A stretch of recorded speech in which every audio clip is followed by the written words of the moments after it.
I had just turned 24 when I landed the security guard job at Hollow Ridge Mall. It was a modest gig, nothing glamorous, just keeping an eye on closed stores and wandering around in a bland uniform that smelled faintly of bleach. The daytime shifts were dull but manageable, filled with the occasional lost child or shoplifting incident. But the night shifts, the night shifts were something else entirely. The first week was uneventful. I walked my rounds, checked the cameras, logged minor maintenance issues, and pretended to enjoy the quiet. I often joked with myself that it was the best part about the job. No one to bother you, no constant drone of small talk or complaints. I liked the silence, or I thought I did. It started with small things, barely noticeable at first. On my third night around 2:17 a.m., I was doing my usual rounds near the electronics store when I heard a faint click, like someone closing a laptop. I paused, thinking it must have been the cleaning crew or maybe a store alarm going off. But no one was around. The store was empty, shuttered tight, lights off. I shook my head and shrugged it off, telling myself my imagination was running wild. By the end of the first month, the noises became harder to ignore. Footsteps, quick, soft, barely perceptible, echoed down the empty corridors. At first, I assumed it was maintenance staff or a stray animal.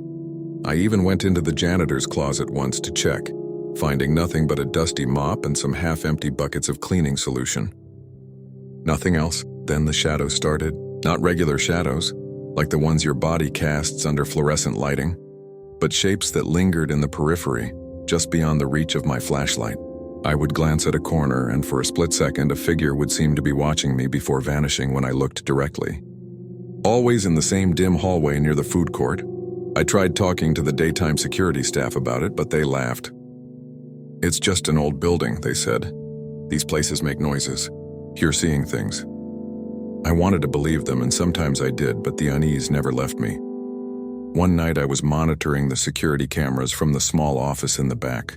The mall was silent, except for the hum of fluorescent lights and the faint whirring of the cameras. That's when I saw it on one of the monitors, a figure tall and thin standing near the closed entrance to the clothing store. I froze. It didn't move at first. Then, ever so slowly, it turned its head toward the camera. Its face was off, too elongated, like the edges of its skull had been stretched. And its eyes, black, completely black. No whites, no pupils, just darkness. I blinked. When I looked again, it was gone. The footage before and after showed no one entering or leaving that hallway. I convinced myself it was a trick of the camera, a reflection, maybe a glitch. But the knot in my stomach tightened, a deep, gnawing fear that something was very wrong. The real terror began a few weeks later. It was a stormy night in late October, the kind where wind rattles the windows and rain lashes the pavement like needles. I was on my usual round, flashlight in hand, when I heard the unmistakable sound of breathing, slow, deliberate, coming from the escalators near the main entrance. "Hello?" I called out, my voice shaking more than I intended. Silence, just the wind, I told myself. I climbed the escalator stairs, expecting to find maybe a rat or a pigeon. But the top was empty. The escalator itself was still, locked in place. I turned to head back and saw it. The same figure from the cameras, now standing near the center of the mall atrium. It wasn't moving, but somehow seemed impossibly close, despite being 10 meters away. My breath caught. I tried to speak, but my voice wouldn't come. Then it tilted its head just slightly and smiled. Or at least I think it did. Its mouth stretched unnaturally wide, revealing teeth too sharp and too many to be human. I ran. I don't remember the exact route. Just that I wanted out, wanted the safety of the night and the streets. I locked myself in the security office, panting, drenched from the storm outside. The cameras showed nothing unusual, just the empty hallways, but I knew what I had seen. The next few nights were hell. Every time I moved through the mall, I felt it, watching, following. Sometimes I would hear it whisper my name, a low, guttural hiss coming from different corners of the mall, always just behind me. Yet whenever I turned, there was nothing. One night, desperate for proof, I brought a handheld camera. I recorded everything, narrating into it as I moved through the dimly lit hallways. For hours, nothing. Then in the footage, when I reviewed it, I saw it, standing behind a vending machine in the food court watching me. When I fast-forwarded, the figure suddenly appeared right in front of me, its face close to the camera before disappearing again. My own footage was betraying me. I took my concerns to the mall manager. He didn't believe me, of course. "You're sleep deprived," he said. "Maybe it's stress. You need to take a break." I wanted to scream to show him the footage, but somehow the words failed, and after that night, things escalated beyond my ability to rationalize. The final encounter was the one that changed everything. It was past midnight, the mall almost entirely empty. I was doing my rounds near the basement storage area. A section of the floor above had been closed off for renovation, so the area was pitch black. As I passed by, I heard the faintest scraping sound. Metal on concrete.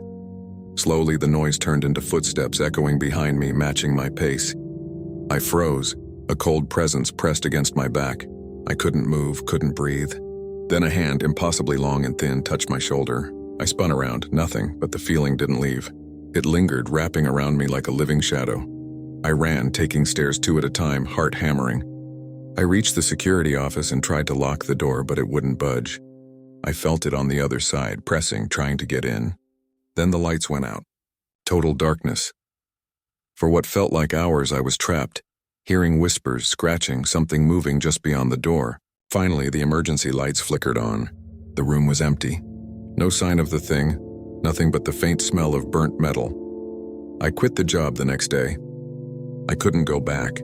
I didn't care about the paycheck, the experience, or the excuses the management might give. Something in that mall didn't want me there, and I wasn't going to find out what it wanted by staying. Years have passed, but I still dream of Holleridge Mall. In the dreams, it isn't just empty, it's alive. The escalators move on their own.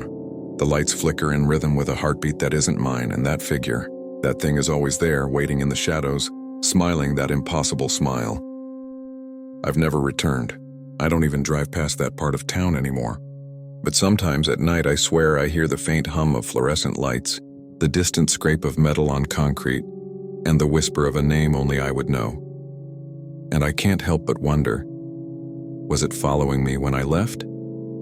Or was it waiting, knowing that one day I might come back? I've tried to tell people, tried to explain what happened. Nobody believes me. They think I'm exaggerating, that I'm making up stories to scare people. Maybe I am in some twisted way, but deep down I know the truth. Holleridge Mall isn't just a building. It's something else entirely, something patient, something that feeds on fear. And sometimes, I think it's still out there, watching. I had taken the security job at Ashwood Apartments because I needed money fast. It was a decent gig, mostly empty hallways, the occasional resident complaint, and nightly rounds from 10 p.m. to 6 a.m. The pay wasn't amazing, but it was steady, and I liked the simplicity of it. At first, it seemed perfect, quiet, uneventful, and lonely in a way that gave me time to think. My first week passed without incident. Residents were friendly but kept to themselves, and the building was old but well maintained. There were creaks and groans that came from the aged plumbing and structure, but nothing unusual. I'd walk the hallways, make my rounds, and return to the tiny security office with its flickering fluorescent lights. Sometimes I'd sit and watch the building cameras for hours, catching nothing but empty corridors, the stairwells, and the lobby. It started subtly, a noise here and there. A door slamming on the 14th floor, footsteps echoing in the stairwell, a distant thump in an empty hallway. I told myself it was residents moving around, the building settling, or maybe my imagination. But then I started noticing patterns, sounds that didn't match the layout of the building, footsteps that echoed when I was sure the floors were empty, and shadows moving in the corner of the cameras that disappeared the instant I looked directly. The first time I saw something was during my 3rd week. I was monitoring the lobby, sipping cheap coffee, when the main doors, which were locked and monitored electronically, creaked open by themselves. I froze, staring at the camera feed, heart hammering. Then I saw her, or what I thought was her, a woman. Long black hair hanging over her face, standing just inside the doors. She didn't move, didn't walk. She just stood there. I called the front desk. There was no answer. I tried to radio other security guards. They all said nothing unusual had been reported. When I looked back at the feed a second later, she was gone. There was no evidence she had been there at all. No footprints, no movement of the door, nothing. Just an empty, silent lobby. I thought it was a fluke. But the sightings increased. Shadows in the hallways, always at the edge of vision. Whispers, sometimes unintelligible, sometimes just a single word. My name. I would be rounding a floor when I'd hear the softest tapping at the end of the hall, like fingers drumming against the wall. I'd rushed to the spot. Nothing. The residents began noticing odd things too. Mrs. Claremont on the 12th floor claimed she saw a man in a dark hoodie standing at the end of her hallway, staring at her apartment door. She insisted she locked the door and that no one had been in the building. Others reported doors opening on their own, lights flickering, objects moving slightly when no one was around. I tried to reassure them, but deep down I was scared too. One night around 3:30 a.m. I was checking the 7th floor. The building was unusually quiet. The hum of the elevators and distant air ducts the only sounds. As I walked past apartment 712, I noticed the door was slightly ajar. I swear I had locked it during my last check. I stepped closer. The faint glow of the hallway lights revealed a shadow inside. My stomach churned as I whispered, "Hello?" No response. I nudged the door with my foot. It swung open with an eerie creak and I saw nothing except a living room that was perfectly still. Then I heard it, a soft, almost childlike giggle coming from the bedroom. My blood ran cold. I pushed open the bedroom door, flashlight trembling in my hands. The room was empty. Toys were scattered on the floor as if someone had been playing, but there was no one there. Then the door slammed shut behind me, hard enough to rattle the walls. I ran out, slammed the apartment door, and locked it. I didn't even finish my rounds that night. I sat in the security office, heart pounding, staring at the monitors, waiting for something to appear. And I waited, and waited, until dawn. After that night, I started noticing more direct interactions. Things following me in the stairwells. Shadows that moved faster than I could see, always just behind me, keeping pace as if anticipating every step. Sometimes I'd hear breathing, low, heavy, deliberate, right behind my ear. Every time I spun around, nothing was there. I tried recording the floors with my own handheld camera. For hours, nothing. Then, in playback, I saw glimpses of figures. A man with hollow eyes in the laundry room, a woman with a twisted grin near the fire exit, a child standing at the top of the stairwell staring at the camera. Every time I fast-forwarded, they appeared closer. Always closer. The worst night was a Thursday. I was doing my usual rounds around 2 a.m. when the fire alarm went off. Normally, I'd call maintenance or wait for instructions, but something about the sound felt different, louder, sharper, almost a scream. I ran to the source. It was the 15th floor, an abandoned penthouse suite that had been empty for years. The door was wide open. Inside, the air was thick and smelled of mildew and something else. Something metallic. I stepped in cautiously, flashlight sweeping the room. Then I saw them. Dozens of shadowy figures pressed against the walls, leaning forward, all staring at me. Hollow eyes, long limbs, mouths moving, but no sound coming out. I stumbled back. The door slammed behind me. I ran down the hallway, the shadows seemingly moving faster than me, following. The fire alarm stopped, leaving only the echo of my own footsteps. I didn't look back. I left the building that night. I didn't call anyone, didn't file a report. I just quit. When I returned the uniform, the front desk clerk looked at me strangely, as if I'd lost my mind. I tried to explain, but words failed me. Nobody could understand what I had seen, and I didn't want them to. Even now, years later, I can't forget it. Sometimes I drive past Ashwood Apartments and catch a glimpse of movement in the windows, the shadowy figures standing still, watching. Sometimes I hear a whisper, soft and distant, calling my name, and I feel the same dread I felt every night I worked there. I don't know what they were, or why they targeted me. Maybe they were spirits of past residents or something older, something that lived in the walls and stairwells, waiting for the right person to notice them. I don't know. And I don't want to know. All I know is that there are places where the dead, or whatever this was, don't rest. And sometimes they pick someone to watch, to torment, until that person is changed forever. I was one of those people. Sometimes late at night, when I'm alone in my apartment, I feel a cold presence just behind me, and I swear I hear faint footsteps in the hallway outside my bedroom door. I can't explain it. I can't rationalize it. And I can't shake the feeling that one day they'll come back. Because once they pick you, they never really let go. When I took the night security position at Black Hollow Industrial Complex, I thought it would be boring. That's what they told me, at least. Just a lot of walking around, checking locks and staring at cameras. A paycheck for nothing. Easy.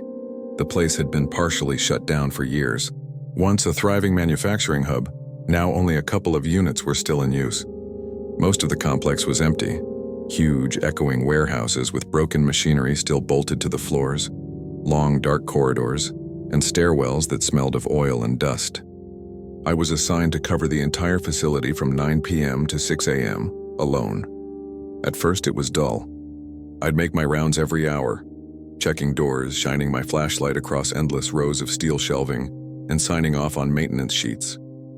Occasionally, a stray raccoon or pigeon would get in, but that was the extent of the excitement.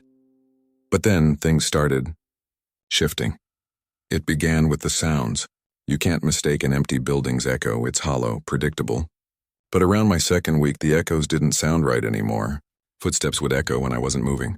Sometimes they'd start just after mine stopped. I convinced myself it was in my head. Old buildings make noises. The air ducts groan, water drips, metal contracts, and expands. I repeated these rationalizations every night like a mantra. But deep down, something felt wrong. The first real incident happened in Unit 14, a massive warehouse stacked with old conveyor belts. It was about 1:45 a.m. I was checking the upper catwalk when I heard metal scraping against metal below. I stopped, peered over the railing. Nothing, just shadows moving between the machines. Then a voice, faint, almost a whisper. "Come down." My chest tightened. I swung my flashlight around, empty. I descended the stairs slowly, heart hammering. When I reached the ground floor, the scraping had stopped. The machine sat silent and still. But there was something new. A smear of what looked like oily footprints across the floor leading toward a maintenance hatch. The prints were long and thin, like no shoes I'd ever seen. I left Unit 14 and told myself it was nothing. Maybe some oil had spilled. Maybe someone had broken in. But I couldn't shake the voice. Over the next few nights, the activity escalated. I'd pass a hallway and see a figure at the far end, a tall silhouette with impossibly long arms, just standing there, waiting. When I raised my flashlight, it would vanish. I'd review the security footage later and see nothing but static in that section. I stopped talking to the day staff about it. The one time I tried, the supervisor laughed and said, "This place gets under your skin. Happens to all the new guys." But it wasn't just in my head. One night I was checking the exterior fence when I heard what sounded like chains dragging across the concrete behind me. I spun around, no one there. But when I turned back toward the fence, there was a figure on the other side, just beyond the reach of the security lights. It was tall, thin, its head tilted unnaturally. I couldn't see its face, just a pale shape in the darkness. I blinked and it was gone. From that night on, I started carrying my phone out during rounds, recording everything. For hours, nothing. But when I reviewed the footage, there were shapes, shadow-like, moving between the beams of my flashlight. Once, a pale face flickered into frame for a split second, mouth open in a silent scream. The building itself started to feel alive. The temperature would drop suddenly in certain corridors. The lights would flicker, even though maintenance swore the wiring had been updated. Sometimes the elevators would arrive on their own, doors opening to an empty shaft. I avoided the sublevels for as long as I could. Everyone did. Black Hollow had 3 basement levels, once used for storage and maintenance. They were mostly sealed off now. My keycard only worked on the first sub-level, but even that was enough to make my skin crawl. The walls down there were covered in peeling paint and rust, the air damp and cold. Every sound echoed like it was right behind you. I'd sweep through as fast as possible, scanning for trespassers, then leave. But one night, the elevator went all the way down on its own, past the level I had access to. I didn't press any buttons. It just ascended. The numbers above the door flickered. B1, B2. Free. When the doors opened, it was pitch black. My keycard shouldn't have even worked. I should have gone back up. But something, curiosity, stupidity, made me step out. The floor was different down there. The concrete was cracked and wet. The walls were lined with old pipes, some dripping a black sludge. My flashlight flickered as I moved forward, my footsteps echoing louder than they should. Then I heard it again. "Come down." The voice was closer now, clearer. It wasn't coming from any direction I could pinpoint. It was everywhere. I turned a corner and froze. There was a door at the end of the hallway, one I'd never seen before. It was heavy steel, bolted shut, but something had scratched deep gouges into it as though trying to claw its way out. My flashlight beam caught movement near the bottom of the door. A hand, long, thin fingers, pale and almost translucent, slid out from under the gap and twitched. Then it retreated. I ran. I didn't stop until I was back on the main floor, gasping for air, my heart pounding so hard I thought it would burst. After that night, things got worse. The voice followed me everywhere. Sometimes it would whisper my name. Sometimes it would just laugh, a low, guttural sound that echoed inside my head. I stopped sleeping. I stopped eating. The final straw came 2 weeks later. I was in the security office watching the monitors. Most of the feeds were static now, lines flickering across the screens. Then one by one, the cameras in the sub-levels turned on by themselves. I watched, frozen, as a figure moved through the corridors. It was tall, impossibly thin with limbs too long, head tilted at an unnatural angle. It stopped in front of the steel door and turned to face the camera. Its face was pale, eyeless, mouth stretched wide. And then slowly it lifted its hand and pointed at me. The monitor went black. The lights in the office flickered. The door behind me creaked open. I didn't look. I grabbed my bag and ran out of the building into the freezing night air. I didn't stop running until I was miles away. I never went back. I quit the next morning. The supervisor barely reacted. "Another one bites the dust," he muttered. "I've tried to forget it. But even now, years later, I still dream about Black Hollow. In my dreams, I'm back in the sublevels. The voice is louder. The door is open, and something is waiting for me in the darkness. Sometimes, when I'm alone at night, I hear the dragging of chains on concrete. Sometimes I see a pale, thin shape just beyond the streetlights, and sometimes I wake up to find oily footprints on my floor, leading to my bedroom door. I know I never really left Black Hollow, not all of me anyway. Something came back with me, something that waits, patient and silent, for the night I finally listen to its whisper. Come down.